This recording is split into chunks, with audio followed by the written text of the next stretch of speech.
सुप्रभात छात्रों, आज हम मिथिलेश्वर जी की कहानी है वो मिथिलेश्वर की कहानी के बारे में चर्चा करेंगे।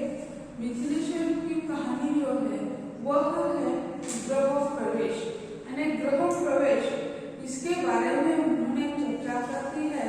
जैसे कहा जाता है कि मनुष्य ने जन्म लेने के बाद जीवन में यानी कई कार्य करने चाहिए, जैसे घर बनवाना चाहिए, कुआं खोदना चाहिए और शादी करना चाहिए। ये अगर जिंदगी में कर देते हैं तो उसका जीवन सफल माना जाता है। करके मकान बनवाना ये कोई साधारण बात नहीं है। मकान बनवाकर उसमें रहना, उसमें कैसे आनंद मिलता है, कितना आनंद मिलता है, तो इन्हें जो बनवाता है उन्हें ही पता चलता है। इसके बारे में जो मिथक है, जो परंपरा है, उसके बारे में उन्होंने चर्चा कर दी है। मिथिलेश्वर जी जो है वह यानी जैसे हम देखते हैं 1950 के दशक के लेखक माने जाते हैं। उनका जन्म मिथिलेश्वर जी का 31 दिसंबर 1950 में उनका जन्म हो गया है। यानी मिथिलेश्वर जी का स्वतंत्र भारत के नागरिक माने जाते हैं। उनका जन्म बिहार राज्य के भोजपुर जिले के बैसाली गांव में हुआ है। उनके माता पिता का नाम यानी उनकी माता का नाम है कमलावती और उनके पिता का नाम है बंसरोपन लाल। मिथिलेश्वर के 4 भाई और 3 बहनें हैं। उसी समय का परिवार है 1950 का, तो उसी समय लोक संख्या के बारे में कोई पाबंदी नहीं थी। इसी कारण ये उनके परिवार में 7 बच्चे यानी खेलते कूदते दिखाई देते हैं। उनकी प्रारंभिक शिक्षा गांव में हुई। उन्होंने मगध विश्वविद्यालय बोध गया से हिंदी में एमए और पीएचडी की उपाधि प्राप्त कर ली। मिथिलेश्वर का पारिवारिक जीवन संघर्षमय और अभावग्रस्त रहा है। तो ऐसे हर एक लेखक जो है साहित्यकार है, उनका जीवन हम देखते हैं तो संघर्षमय ही उनका जीवन माना जाता है। तो ऐसे जो मिथिलेश्वर जो है 1950 के दशक के लेखक माने जाते हैं। उन्होंने कहानियां जो लिखी है वो कहानियां बहुत ही महत्वपूर्ण मानी जाती है। जैसे बाबूजी, बंद रास्तों के बीच, दूसरा महाभारत, मेघना का निर्णय, तिरिया जन्म, हरिहर काका, एक में अनेक, एक थे प्रोफेसर बिलाल, भोर होने से पहले, उस रात की बात। तो ऐसे कहानी संग्रह है उनके। तो यह कहानी संग्रह जो उसमें एक कहानी संग्रह में अनेक कहानियां आती है। तो ऐसे ही उनकी कहानियां हैं। और उनके उपन्यास जो है, उपन्यास झुनिया, युद्ध स्तर, माटी कहे कुमार से, माटी कहे कुमार से, इसके बारे में हम सुनते हैं। तो जैसे मनुष्य का जीवन मिट्टी से प्रारंभ होता है और अंत भी मिट्टी में ही होता है, उसके बारे में बहुत सारे कहावतें हैं, गीत है मिट्टी के बारे में। तो ऐसे जो है यानी कुम्हार जो है मिट्टी से बर्तन बनाते हैं। तो इसका प्रतिकार्थ मनुष्य का जीवन यानी मिट्टी के साथ मिला जुला है, ये उनका कहना है। तो माटी कहे कुमार से यह उनके यानी क्या है उपन्यास है। और उन्हें अलग अलग पुरस्कारों से भी नवाजा गया है। उन्हें मुक्तिवाद पुरस्कार मिला है, सोवियत लैंड नेहरू पुरस्कार से भी उन्हें नवाजा गया है, उन्हें यशवंत पुरस्कार मिला है, अमृत पुरस्कार मिला है। तो ग्रह प्रवेश जो है इनकी प्रसिद्ध कहानी मानी जाती है, जो मेघना का निर्णय मेघना का निर्णय इस कहानी संग्रह में यानी संकलित है। यह कहानी संग्रह है मेघना का निर्णय। और कहानीकार ने गांव का संस्कारगत जीवन, पिछड़ापन, सामाजिक, आर्थिक, धार्मिक, सांस्कृतिक विसंगतियों,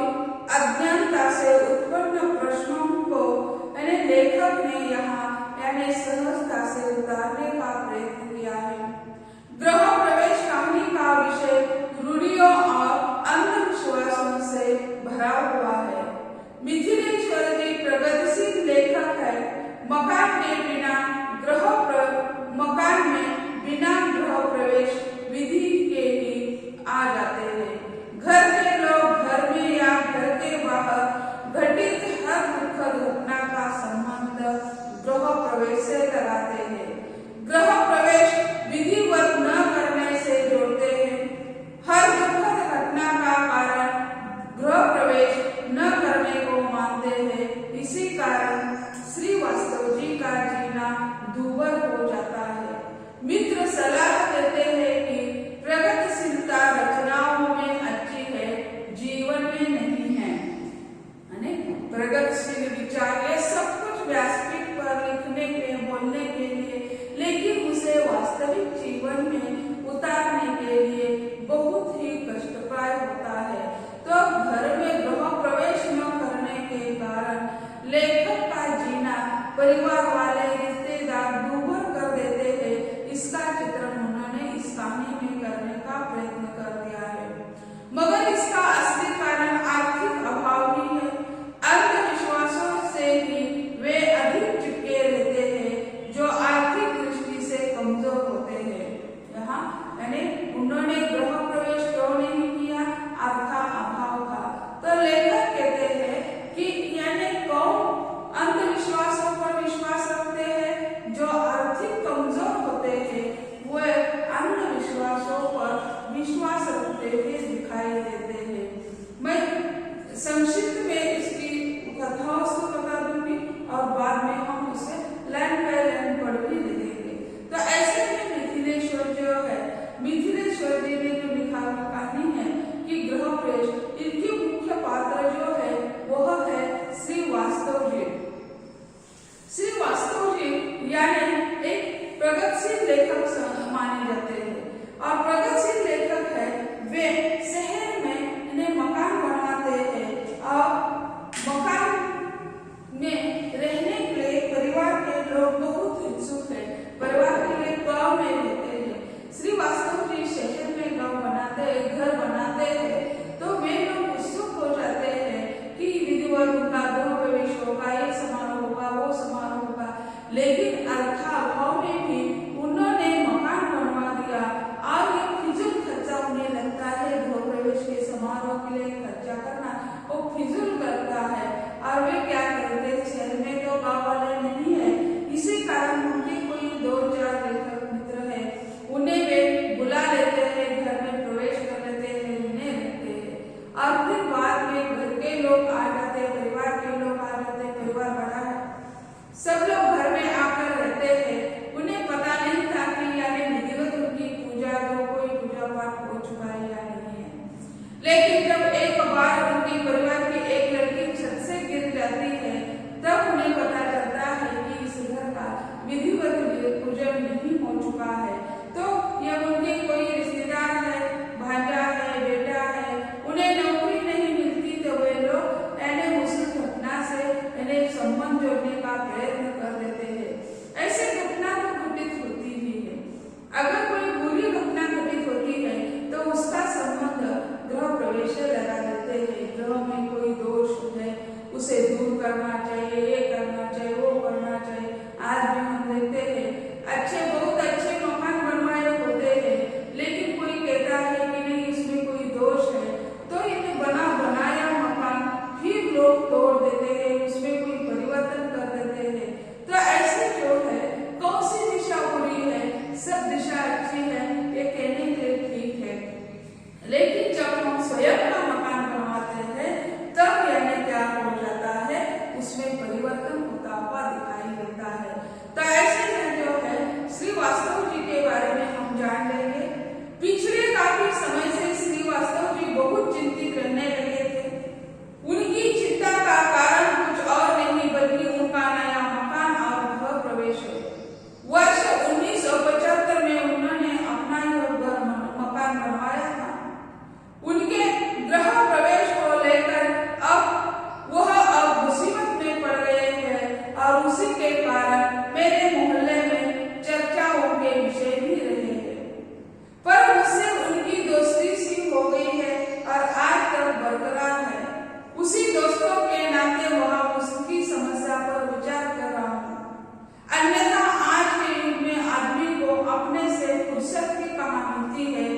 वो दूसरों पर सोच विचार करे। यानी जैसे आस पड़ोस के लोग होते हैं, उन्हें अगर हम कोई न्योता नहीं देते तो वे लोग उससे नाराज हो जाते हैं। तो ऐसा ही प्रसंग उन्होंने श्रीवास्तव जी से बताया है। मैं आपको बता दूं, श्रीवास्तव जी भोजपुर जिले के बैसारी गांव के निवासी हैं। उनके स्वर्गवासी पिता हमारे शहर आगरा में प्रोफेसर थे।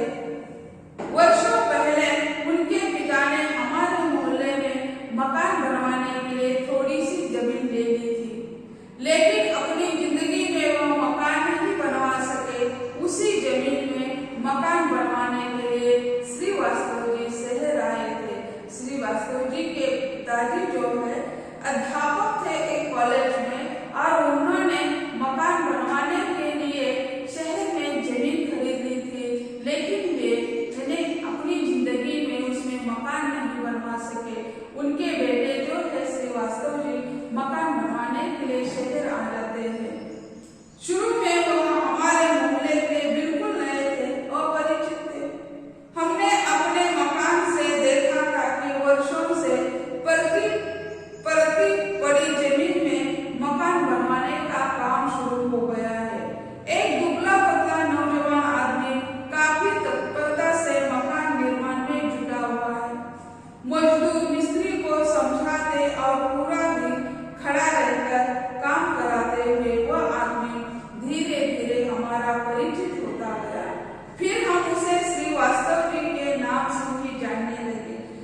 वे पहले कभी उस जमीन पर आए भी नहीं थे, लेकिन मोहल्ले के लोग उसे देखते हैं कि बहुत सारे सालों से जमीन ऐसी ही पड़ी हुई है। और फिर एक नवयुवक आता है और उसे नवनिर्माण का कार्य करता रहता है।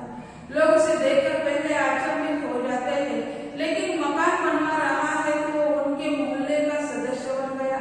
इसी कारण फिर उसके साथ उनकी मुलाकात हो जाती है। प्रारंभ से ही उनमें हमें बहुत सारी विशेषता देखने को मिलने लगी, लेकिन उनकी किस विशेषता ने हम मोहल्ले वालों का ध्यान और उनकी ओर खींच लिया, वह उसका लेखक होना था। हिंदी में प्रायः अनेक विशिष्ट पत्रिकाओं में उनकी रचनाएं छपती थी। रचनाओं के अनुसार उनका सचित्र परिचय भी प्रकाशित होता था।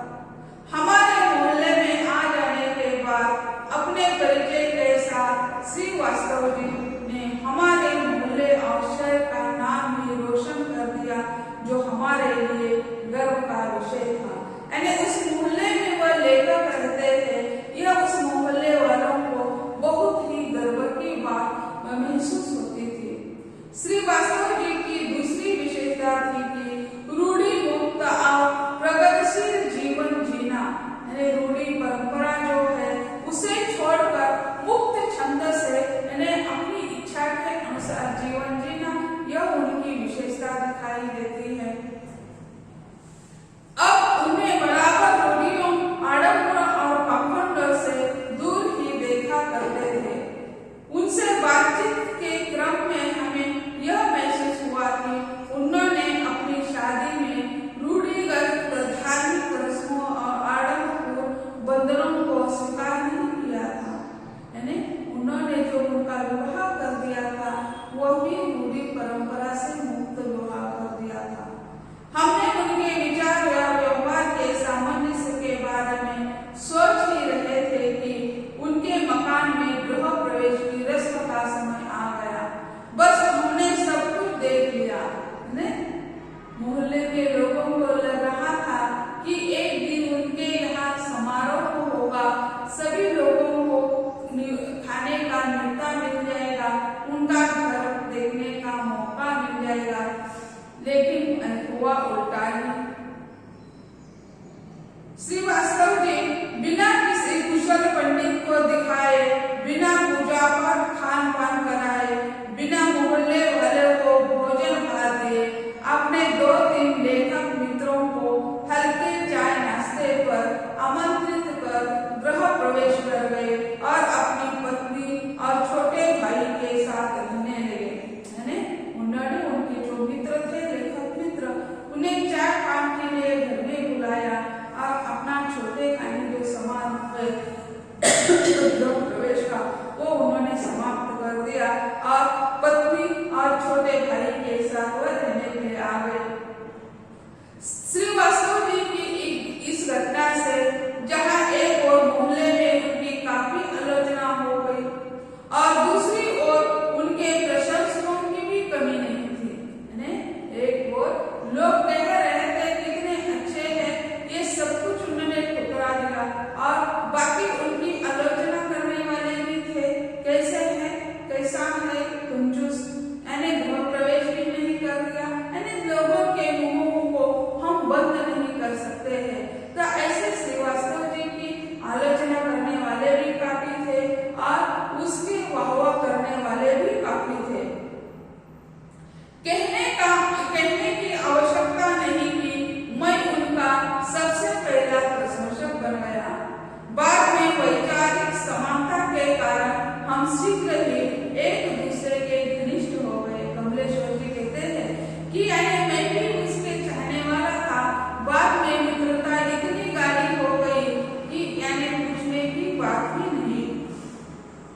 श्रीवास्तव जी का परिवार बहुत बड़ा है, यह हमें बाद में पता चला। उनकी माँ, दादी, एक विधवा बुआ, 4 बहनें, 2 छोटे भाई, भाइयों की पत्नियां, बच्चे, एक पूरी फौज थी।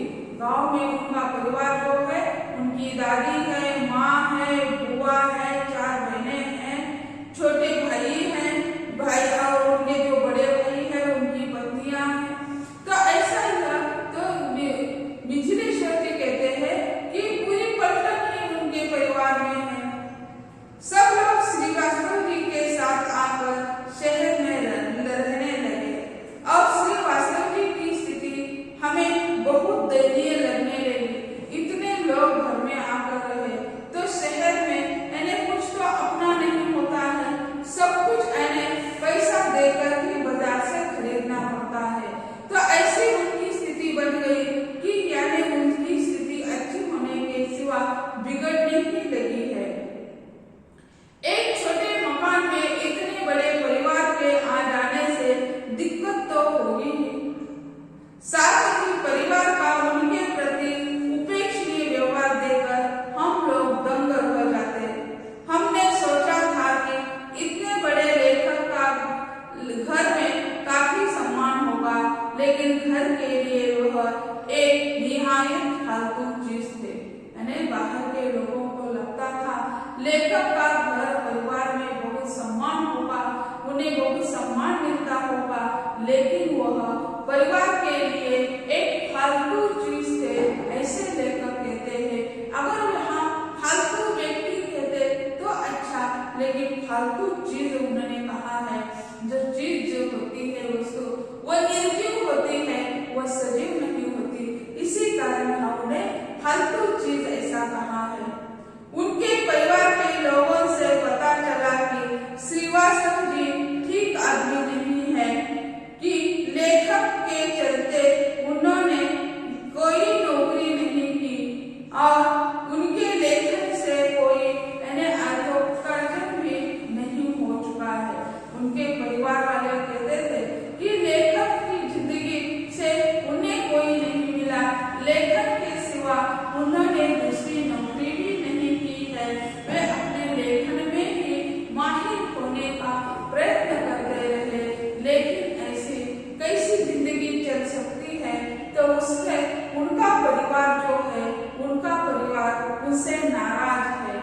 ऐसे श्रीवास्तव जी जो है परिवार के लिए एक चीज ऐसा उन्होंने कहा, तो चीज जो होती है कोई भी उसे उठा नहीं सकता है, कोई भी उसे का इस्तेमाल कर सकता है, यही चीज की विशेषता है।